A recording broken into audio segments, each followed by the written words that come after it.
Seguro que has visto esta cara, sea en camisetas, carteles, llaveros, tazas o en cualquier otro sitio. Si no supieras quién es, podrías pensar que se tratara de una estrella del rock, o quizá de un actor de cine. Pero claro, no saber quién fue Che Guevara es prácticamente imposible. Hoy vamos a hablar de este personaje, y cómo demonios acabó en todas esas camisetas. Para empezar, Che no es su nombre real, es una interjección argentina, que significa algo así como «Oye amigo» o «Oye hermano». El apodo se lo pusieron los revolucionarios cubanos. Les hacía mucha gracia que el argentino recién llegado, que iba por ahí diciendo todo el rato «Che, che, che». Un detalle curioso. Para los estándares de Latinoamérica, el origen de Guevara podría considerarse aristocrático. Los antepasados tenían grandes plantaciones en Argentina, en el siglo XVIII, y a comienzos del XIX, también en California. El padre de Che tampoco vivía precisamente mal.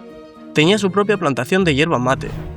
Y aún más curioso, el gran revolucionario descendía por una de sus ramas de una familia de nobles irlandeses. El apellido completo de su padre era Guevara Lynch, así que Che creció escuchando historias sobre dos revoluciones, la española y la irlandesa. Uno de sus biógrafos cuenta una anécdota. Año 1943, en Argentina, se produce otro golpe militar. El mejor amigo de Guevara, en ese momento tiene 15 años. Viene a buscarlo para ir a unas protestas estudiantiles. Y el joven Ernesto responde: «Che, lleva revólver, porque si no, paso, me quedo en casa. No soy tonto, la policía os va a moler a palos, y si vais desarmados, ahí se acaba todo». Es decir, por aquel entonces ya no creía demasiado en la protesta pacífica. Ese amigo mayor se llamaba Alberto Granado y tuvo mucha influencia sobre el joven Che. El chico se interesó pronto por las ideas de izquierdas, Marx, Lenin, Bakunin y compañía.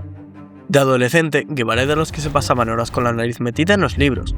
Desde niño sufría ataques de asma muy fuertes, así que pasaba muchísimo tiempo en casa, en la enorme biblioteca familiar. Leía absolutamente de todo, desde clásicos rusos en traducción hasta Baudelaire en el original. Eso sí, tampoco era exactamente un ratón de biblioteca. Como buen joven de familia acomodada, jugaba golf, tenía buena puntería y en el rugby incluso podría haber hecho una carrera. Pero lo de ser jugador de rugby no estaba en su destino. En 1952, su amigo Alberto, estudiante de medicina, decide hacer un gran viaje para ver cómo funcionan los leprosarios en otros países. Invita a Guevara, que en ese momento está en el último curso de medicina. Para el Che no es su primera expedición en moto, ya había recorrido Argentina en solitario, y hasta había salido en los periódicos por ello. Así que los dos se lanzan a recorrer América Latina en una vieja Norton de antes de la guerra. Duermen algunas veces en tienda de campaña y otras en hospitales, donde trabajan un poco para pagarse el viaje. Ambos recorren Chile, Perú, Colombia, Venezuela y demás. En 9 meses cruzan prácticamente todo el continente. Cuando la moto se rompe van a pie, a veces a caballo, otras bajan ríos en balsas o se ponen a trabajar de marineros en barcos de vapor.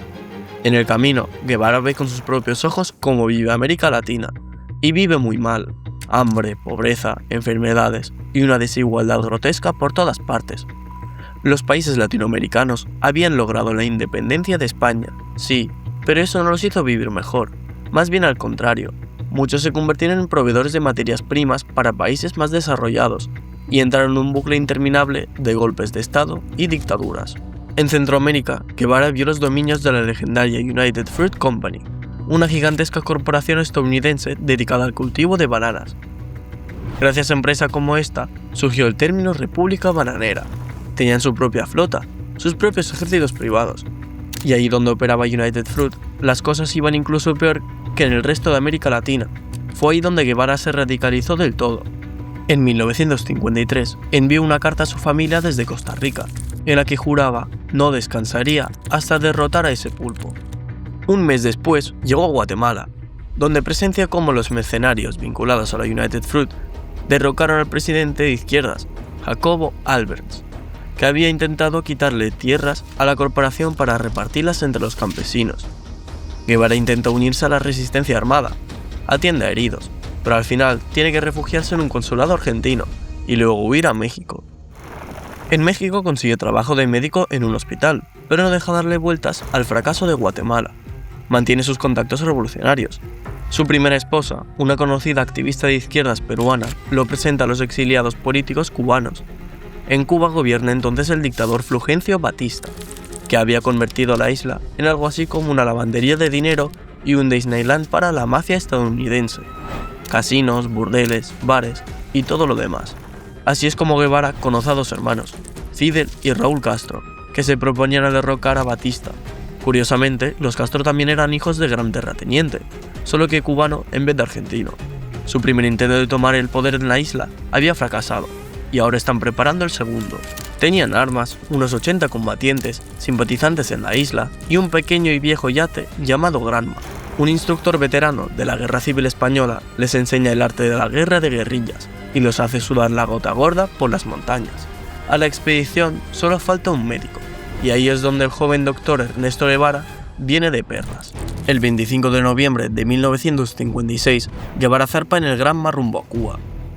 Desde el principio nada va bien. El Granma era originalmente una especie de objetivo flotante estadounidense reconvertido en yate, y en condiciones normales era muy apta para navegar, y ahora lleva a bordo a 82 personas. Cuando estalla una tormenta, tienen que tirar parte de las armas y provisiones por la borda, solo para no hundirse. El Granma llega a duras penas a Cuba, y casi enseguida encalla. Los revolucionarios son descubiertos durante el desembarco. Aviones y helicópteros los atacan desde el aire. 2 días después, tras vagar por la selva, caen en una emboscada bien organizada, y en el caos del combate pierden a 60 de sus 80 hombres. Para el Che, ese tiroteo es su momento decisivo. Deja la bolsa de médico y en su lugar coge una caja de munición. Los hermanos Castro, el Che y unos 20 supervivientes huyen a las montañas de la Sierra Maestra.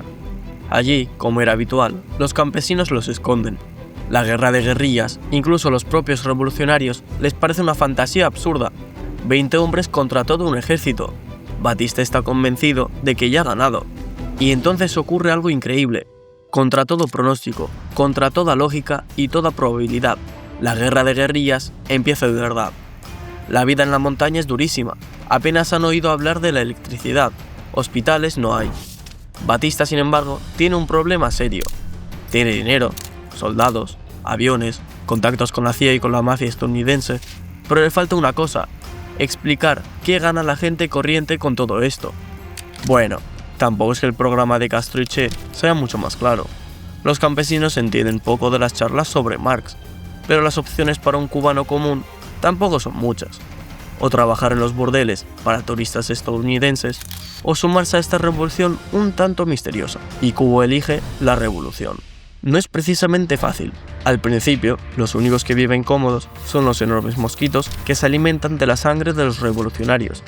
Falta absolutamente de todo.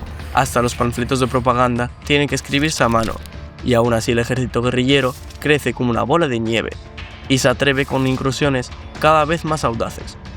El Che lucha como uno más, aunque para un asmático no es nada sencillo. Aquí, en las montañas, descubre 2 aficiones que lo acompañarán durante toda su vida: los buenos puros cubanos y la guerra. El Che se convierte en comandante, uno de los jefes clave y prácticamente el número 2 de Castro. Se ocupa de todo, desde operaciones militares y la propaganda, hasta construir panaderías, escuelas y talleres para fabricar granadas. A sus hombres les exige disciplina absoluta y, en la medida de lo posible, intenta educarlos. Les enseña a leer y escribir, y en los descansos les receta Cervantes y la Isla del Tesoro. Con desertores y posibles traidores es implacable, pero en combate puede meterse bajo el fuego enemigo para sacar un herido. El punto culminante de su carrera militar llega con una maniobra relámpago, que termina con la toma de la gran ciudad de Santa Clara. Después de eso, el régimen de Batista deja de resistir. Mientras sus generales intentan negociar una paz separada con Castro, los soldados confraternizan con los revolucionarios, y el propio Fulgencio llena su avión privado de dinero y huye a la República Dominicana. El 2 de enero de 1959, el comandante Che Guevara entra a La Habana al frente de una columna revolucionaria. Allí recibe otro cargo clave. Castro le encarga de dirigir las purgas políticas. El Che combina el puesto de comandante de la prisión política de La Cabaña con el presidente del Tribunal de Apelación. No es difícil compaginar ambos. La justicia es revolucionaria y el tribunal no anula ni una sola sentencia.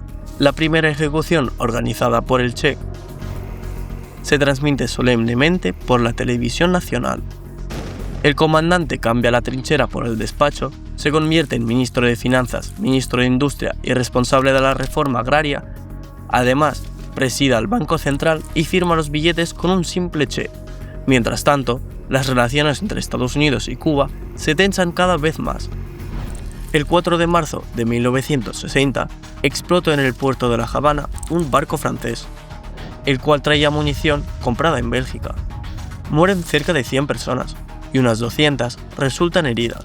El Che llega de los primeros al lugar y él mismo venda a los heridos. Al día siguiente, en el funeral de los trabajadores del puerto fallecidos, Castro señala a la CIA como autora de un atentado. Es en ese funeral cuando el fotógrafo Alberto Korda toma la foto legendaria. Así es como Che entra en la eternidad, con una expresión de profundo dolor y fría indignación en el rostro.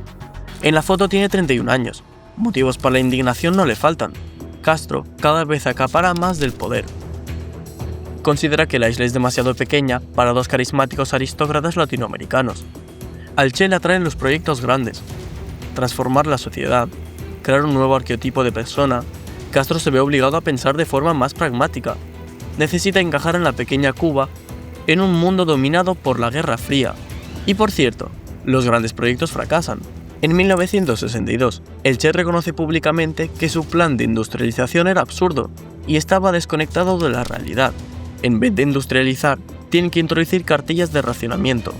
Ese mismo 1962 llega el momento culminante que el mundo recordará como la crisis de los misiles. Estados Unidos coloca misiles en Turquía y la Unión Soviética responde desplegándolos en Cuba. El Che es uno de los principales arquitectos de la maniobra por parte cubana. Su postura es muy simple. Si para liberarse del capitalismo hace falta un apocalipsis nuclear, pues hagámoslo cuanto antes. ¿Para qué esperar?